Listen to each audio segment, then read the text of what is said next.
This is the Mi Powerbank 2, the second generation of the Xiaomi Powerbank. But first I will just verify, so I'll have to just scratch this part.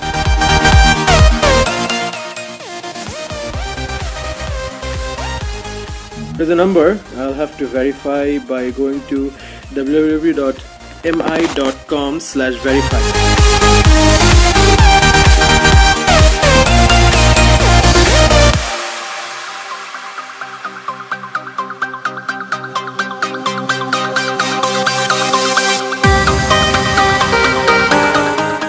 This is the actual power bank that's inside.